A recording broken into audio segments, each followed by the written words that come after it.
함께 말씀 보도록 하겠습니다. 요한계시록 8장 7절에서 13절 말씀입니다.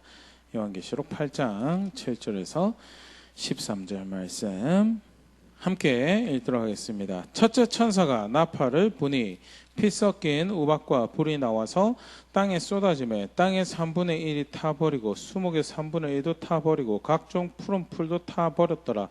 둘째 천사가 나팔을 부니 불 붙는 큰 산과 같은 것이 바다에 던져지매 바다의 3분의 1이 피가 되고 바다 가운데 생명 가진 피조물들의 3분의 1이 죽고 배들의 3분의 1이 깨지더라.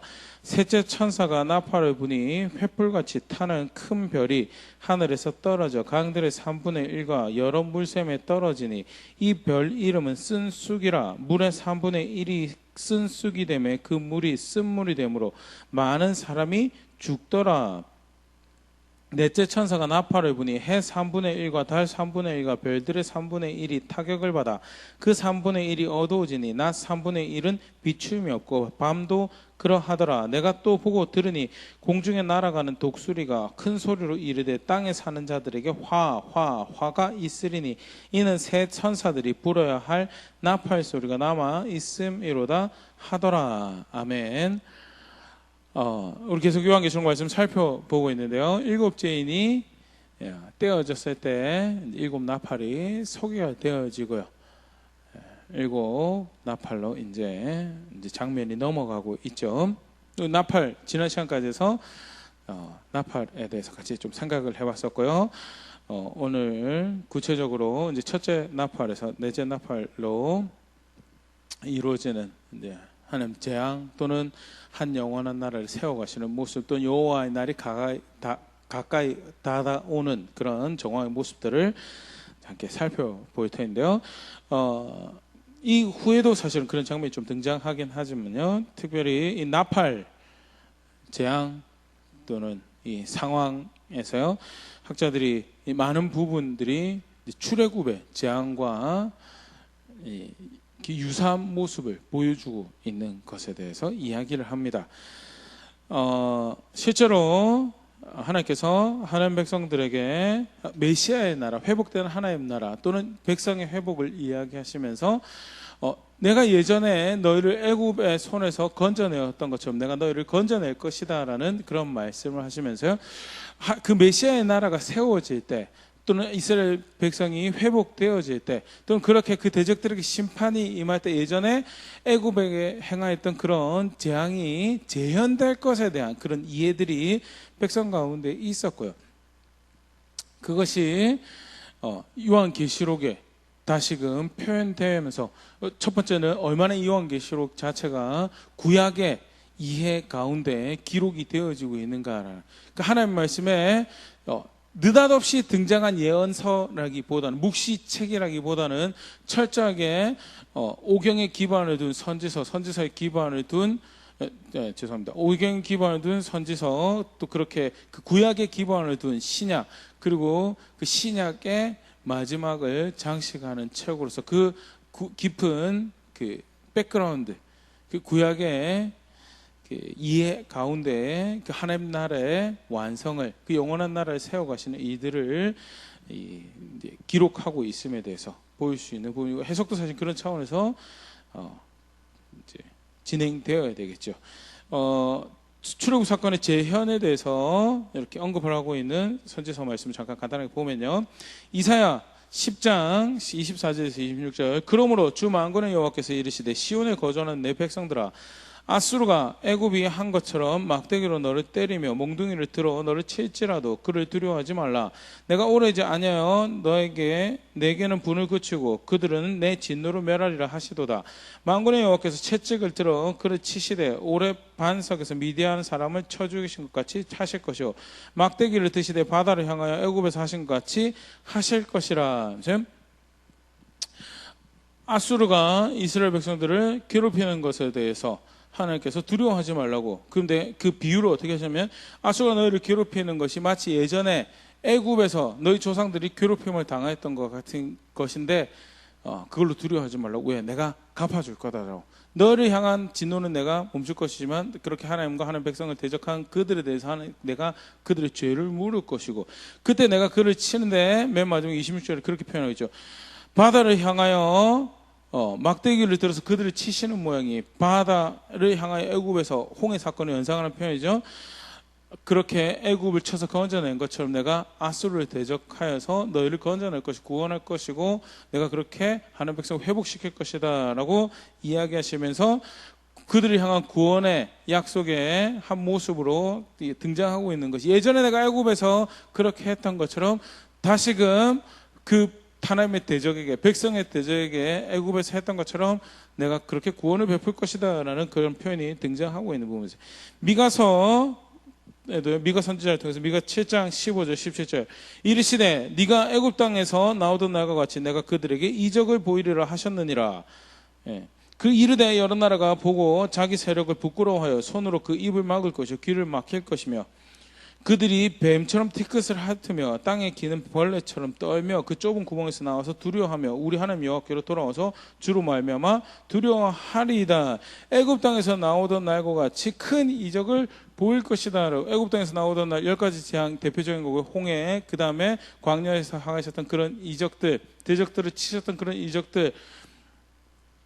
이적들을 너희 앞에서 할 것이고, 그 큰 능력과 큰 주권과 큰 권능의 하나님 앞에서 대적하는 세력들이 부끄러워하고 떨게 될 것이고 기가 막힐 것이고,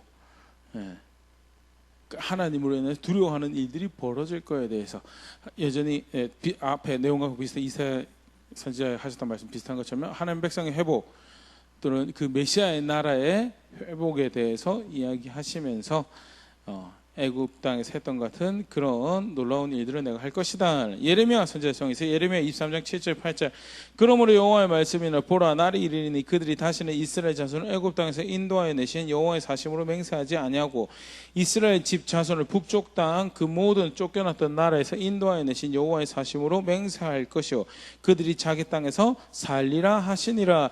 애굽 땅에서 인도하여 내신 구원과 같은 구원을 다시금 이스라엘 백성에게 베풀어 내시고, 그래서 그 구원의 하나님으로 기억될 것이다라고 하는데 무엇과 비교하고 있냐면 애굽 땅에서 그들을 건져냈던 구원의 손과 비교하면서 그와 유사한, 어쩌면 그보다 더 큰 이적과 구원의 은혜를 베푸실 것에 대해서 말씀하신 것이 예레미야 선지자를 통해서 하셨던 말씀이고, 에스겔 애굽 땅에서 나왔을 때라는 그런 표현 등장하지 않지만요, 그때 재앙을 연상시키는 그런 표현으로 하나님 대적들을 향한, 백성의 대적들을 향한 심판을 말씀하시는데, 에스겔 38장 22절 내가 또 전염병과 피로 그를 심판하여 쏟아지는 폭우와 큰 우박덩이와 불과 유황으로 그와 그 모든 무리와 그와 함께 있는 많은 백성에게 비를 내리듯 하리라. 라면서 전염병, 피, 우박, 불, 다 사실은 10가지 대항의 원 백성의 본 백성이라면 연관적으로 생각할 수밖에 없는 그런 대표적인 모습들이고요. 그렇게 심판과 구원의 모습에서 출애굽 사건이 재현될 것을, 마치 그와 비슷한 큰 이적이 벌어지고 그렇게 대적들을 심판하실 것이고 백성들을 건져내실 것에 대한 말씀을 이미 주셨고요. 사실 오늘 읽은 모습, 내 나팔의 모습에서 그런 모습들이 많이 연상이 되는 부분에서요, 그때 말씀하셨던 그 나라를 세워가는 일이 지금 벌어지고 있는 거구나. 그게 사실은 구약의 선지자들의 약속들을 아는 백성들이 이 말씀을 볼 때 이해하는 이 모습이다라는 것을 절대 간과할 수 없는 그런 부분이고요. 그러면 간단하게 첫째에서 넷째 나팔을 함께 보도록 하겠습니다.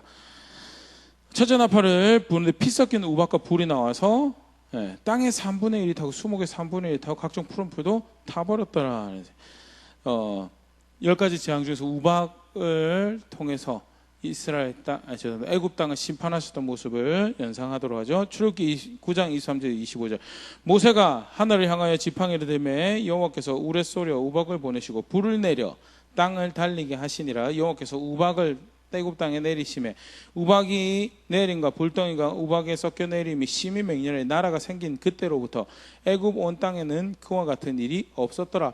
우박이 애굽 온 땅에서 사람과 짐승을 막론하고 밭에 있는 모든 것을 쳤으며 우박이 또 밭의 모든 채소를 치고 들의 모든 나무를 꺾었으되 우박과 불이 애굽에 그때까지 나 있던 채소와 들의 모든 나무를 꺾고 태우고 하는 일들이 벌어지고요. 첫째 천사가 첫 나팔을 불렀을 때 피 섞인 우박과 불이 떨어져서 땅의 3분의 1이 타고 수목의 3분의 1이 타고 각종 푸른 풀이 탑을 땅의 3분의 1이 타고 수목의 3분의 1이 타버려서 기근이 닥치고 어려움이 닥칠 결과들도 연상을 하고 그게 사실 이제 앞에는 인이 떼어질 때 직접적인 기근에 대한 표현이 등장을 했죠. 그런 오버랩 재앙이 오버랩되는 장면들도 네, 주의 깊게 볼 수 있으면 좋을 것 같고요. 더불어서 출애굽 당시에 벌어졌던 재앙이 우박과 불이 떨어져서 3분의 1이 타버리는 모습들도 보일 수 있으면 좋고 그게 첫 번째 나팔의 특징이죠. 두 번째 나팔은요.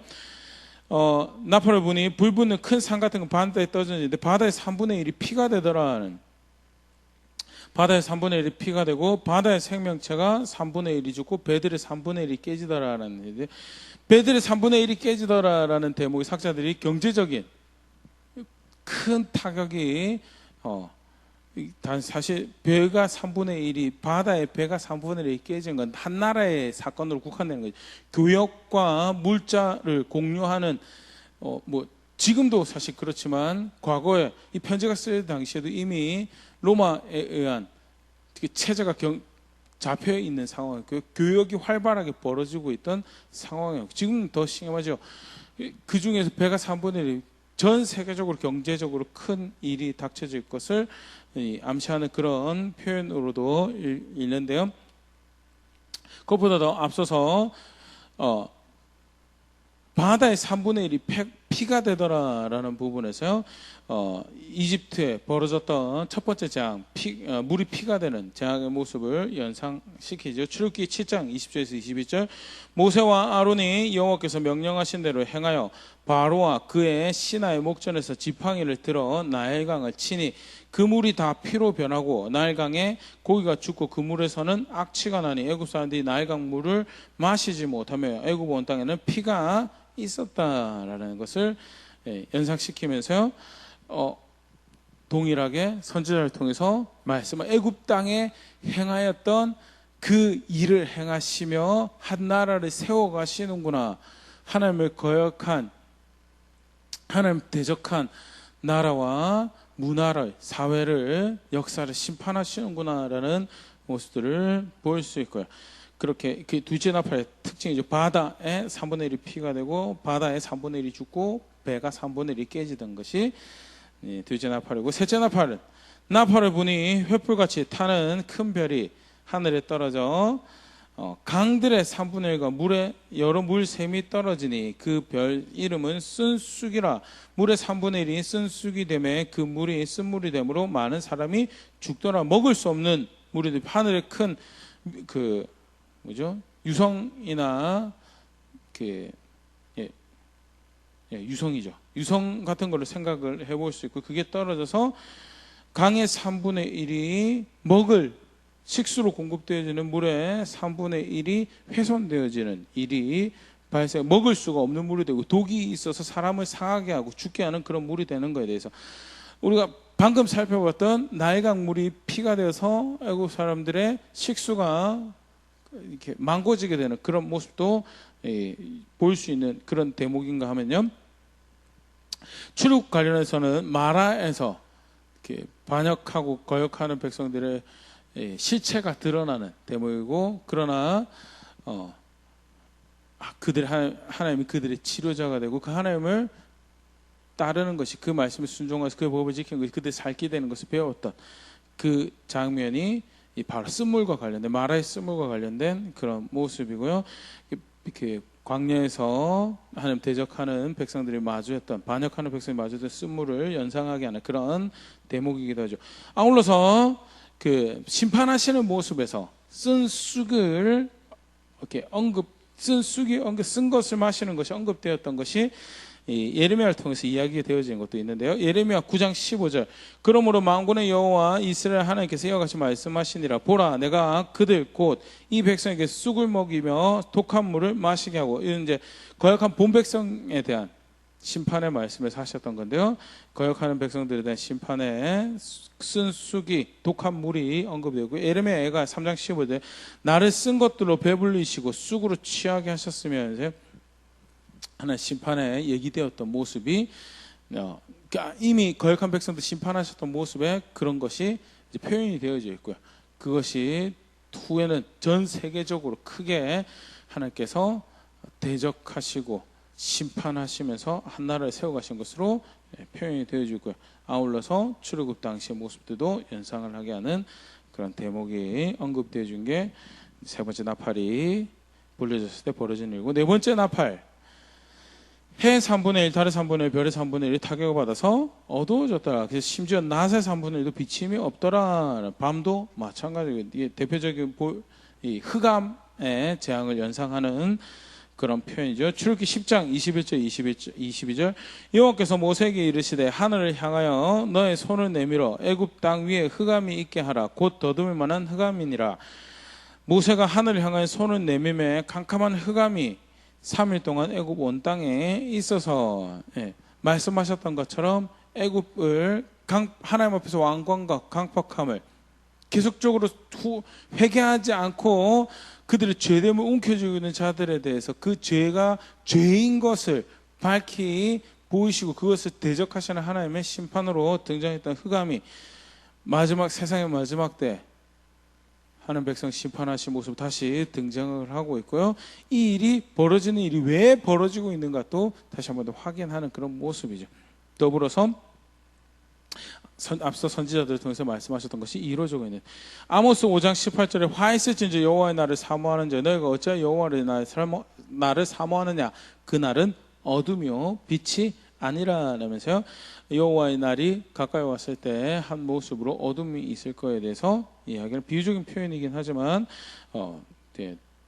사실 이 넷째 나팔이 불려졌을 때 어둠이 이를 성취 또는 반영하고 있는 그런, 그래서 말씀하셨던 대로 계획하셨던 대로 심판을 이루어가며 한 영원한 나라를 세워가시는 모습에 대해서 보일 수 있고, 더불어서 강팍하고 완고한 이집트를 치셨던 모습이 이제 연상이 되어지는 것으로 동일하게 하나님 앞에서 목이 곧은 강팍한 완고한 세상을, 나라를, 문화를 심판하시는, 인생을 심판하시는 모습이, 대적하시는 모습이 등장을 하고 있는데요.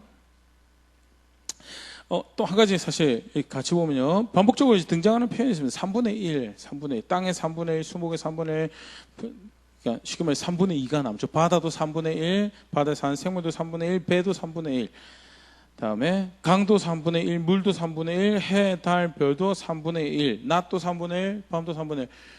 사실 그 앞에 4분의 1에 인 재앙 때 4분의 1이라고 명시가 되는데요. 더 많은 수가 피해를 입고 어려움을 당하고 심판이 더 격해지는 것과 하나님 여호와의 날이 더 가까이 임박했음을 이렇게 보여주는 그런 측면에서는 뭐죠? 프로세스 이렇게 진행되어지고 있는 순차적 진행처럼 느껴지는 부분이 있는데요. 지난 시간 살펴본 것처럼 순차적 진행보다는 이렇게 다각도로 이 벌어지는 일들에 대해서 설명하고 있는 것을 보는 것이 정황적으로 더 정확할 거라 생각되어지고요. 3분의 1로 이제 이야기 드리면 그래도 학자들이 이야기할 때 이 3분의 1을 뭘 의미하냐? 다수의 인류의 다수가 피해를 입는 거에 대해서 설명하지만 동시에 그나마 그래도 아직 3분의 2를 남겨두시면서 그들에게 회개할 기회를 주고 계시는 하나님, 그들에게 돌이킬 수 있는 기회를 주고 계신 하나님의 자비를 또한 보여주는 표현으로 이 3분의 1을 이해합니다. 그렇게 해서 사실 10가지 재앙도 그렇죠. 하나님께서 단번에 죽이시지 않죠. 계속해서 돌이킬 기회를 주고요. 그러나 그 악한 인생이 자신의 정체를 그 완고함을, 강팍함을 반복해서 드러내는 일이 이제 지속이 되는데 이 모습도 사실 그렇게 진행이 되어져 가고 있고요. 그다음 13절입니다. 어떻게 보면 네 번째 나팔을 불려주고 다섯 번째 나팔 들어가기 전에 일종의 설명과 같은 그런 대목인데요. 내가 또 보고 들으니 공중에 날아가는 독수리가 큰 소리로 이르되 땅에 사는 자들에게 화가 있으리니 이는 새 천사들이 불어야 할 나팔 소리가 남아 있음이로다 하더라. 공중에 날아가는 독수리는 뭐 문자 그대로 독수리일 수도 있고요. 이 묵시문학의 특징이죠. 비유적인 독수리 같은 대상일 수도 있고 천사를 지칭하는 것일 수도 있고요. 학자들이 그런 추정을 합니다. 정확하게 뭐 어떤 독수리인지는 묘사가 확인할 방법이 없고요. 분명한 것은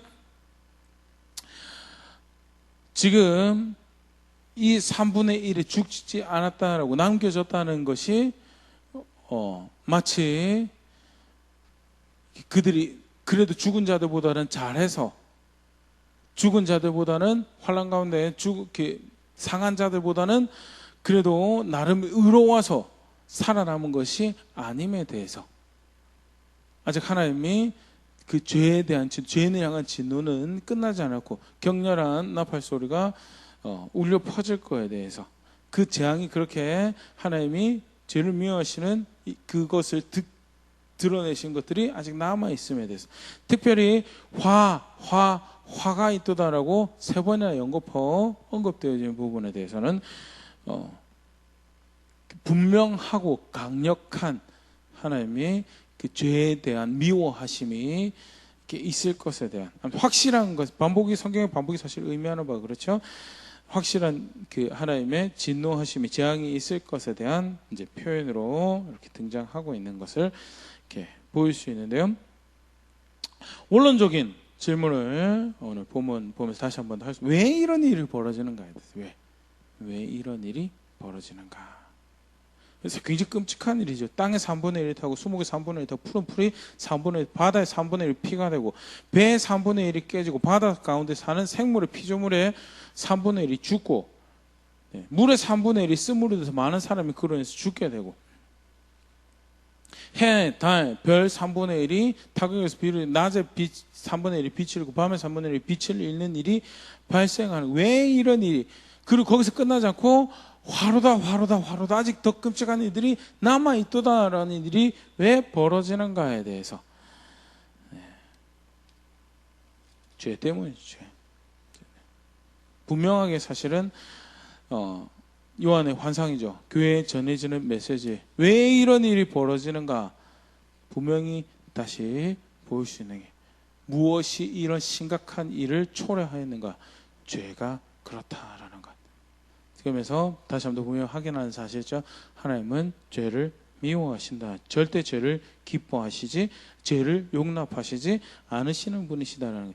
시편 5편 4절에서 6절 말씀입니다. 주는 죄악을 기뻐하는 신이 아니시니 악이 주와 함께 머무지 못하며 오만한 자들이 주의 목전에 서지 못하리다. 주는 모든 행악자를 미워하시며 거만한 자들을 멸망시키시리다. 여호와께서는 피 흘리기를 즐기는 자와 속이는 자를 싫어하시나이다. 하나님 죄를 절대 기뻐하는 분.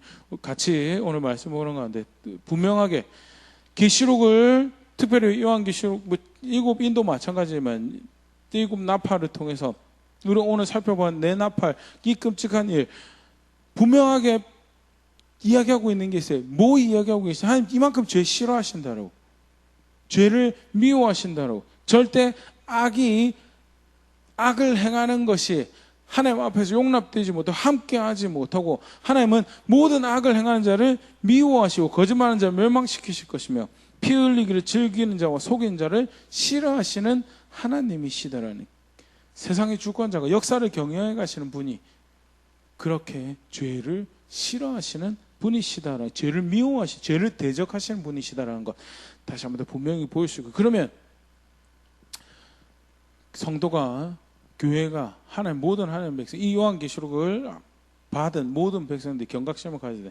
그 하나님의 진노를 초래하는 하나님 심판을 초래하는 그 격렬한 노가 쏟아부어지는 그 재앙을 초래하는 죄가 뭐냐? 죄가 뭐냐? 너무 잘 알지만요. 성경에서 가르치고 있는 죄의 모습에 대해서 같이 한 번 더 우리가 경각심을 가지면 계속 내 삶에서 죽여가야 돼. 제거해가야 돼. 버려버려야 돼. 모습이 뭐냐? 성경 죄를 그렇게 소개했죠. 스스로 높이는 것이 죄다. 스스로 높은 분이 계세요. 권위를 내 삶에 대해서, 내 느낌에 대해서, 내 계획에 대해서, 내 목적에 대해서, 내 걸음걸음에 대해서 권위를 가져야 될 분이 계세요. 그 권위를 존중하지 않고 나를 높이는 거예요. 그게 죄다라는 거죠. 이사야 14장 13절 14절 네가 네 마음에 이르기를 내가 하늘에 올라 하나님의 뭇별 위에 내가 북극 지폐 산 위에 앉으리라. 가장 높다라고 여겨진 곳에 나를 앉힐 것이다. 그러면서 하는 말 14장 14절 가장 높은 구름에 올라 지극히 높은 자와 같아지리라 하는데 교만한 바벨론 왕에 대해서 이야기하는 건데요. 죄된 모습의 대표적인 모습을 소개하는 표현이죠. 가장 높은 구름 위에 올라 지극히 높은 자와 같아지리로다 하는도다 라면서 자기 스스로를 높이는 거예요. 자기 계획을 높이고 자기 생각, 자기 느낌을 높이고 자기 존재를 높이고 그게 뭐예요? 그게 성경에서 죄다. 그러면 구체적으로 높이는 모습이 뭔가? 이사야 53장 6절 우리는 다 양 같아서 그릇 행하여 각기 제 길로 갔거늘 여호와께서 우리 모두의 죄악을 그에게 담당시키셨다. 자기 길로 가는 거예요. 자기가 하고 싶은 거 하고요. 자기의 기쁨이 되는 것을 쫓아가요. 선택 하나하나 결국 내 마음을 기쁘게, 내 생각을 기쁘게, 내 느낌을 기쁘게. 오늘 오전에 살펴봤죠. 다니엘이 존중했던 게요. 그 음식에 대한 하나님의 기준, 정하다 부정하다에 대한 하나님의 기준, 거룩하다 거룩하지 않다에 대한 하나님의 기준, 그거 존중하는 게 그게 사실 하나님 백성의 삶이에요. 그게 주인이 있는 모습, 목자가 있는 모습, 왕이 있는 삶의 모습인데요. 그런데 자기 길 기뻐요. 결국 그걸 선택한 게 자기 길 가는 거예요. 그 기준 받아들이잖아요. 그거를 잠언 1장 22절에 세 가지로 표현한대요. 너의 어리석은 자들 어리석음을 좋아하며 거만한 자들은 거만을 기뻐하며 미련한 자들은 지식을 미워하니 어느 때까지 하겠느냐. 어리석은 건 기준이 없는 거죠. 기준을 받아들이지 않아요. 기준을 받아들이지 않고 언제나 항상 누가 기준이에요? 내가 기준이에요. 그만큼 사실은 불안정한 삶이 없어요. 왜? 불안정한 전제기. 사람은 항상 늘 언제나 자기 자신을 기뻐하며 자기 자신을 즐거워하는 그동안에는 마치 내가 가장 단단하고 견고한 의지할 만한 내 자신일 거라 생각하지만 실상 알고 보면 그 어느 누구보다 불완전한 불완전하고 불안정한 존재가 내 자기 자신을 기준을 자기 자신을 배우지 않고 자기 자신을 삼는 게 그게 어리석은 모습이에요. 그 자기 자신을 기뻐하는 게 거만한 거죠. 존중해야 될 법이 있는데 자기 자신 기뻐해요.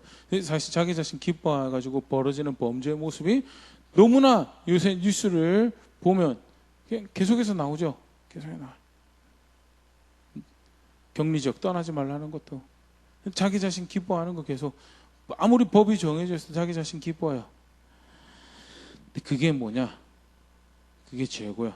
여기서는 사회법, 세상법보다는 하나님 법 기뻐하고 자기 자신 기뻐하는 것, 그게 자기 길로 가는 거고요.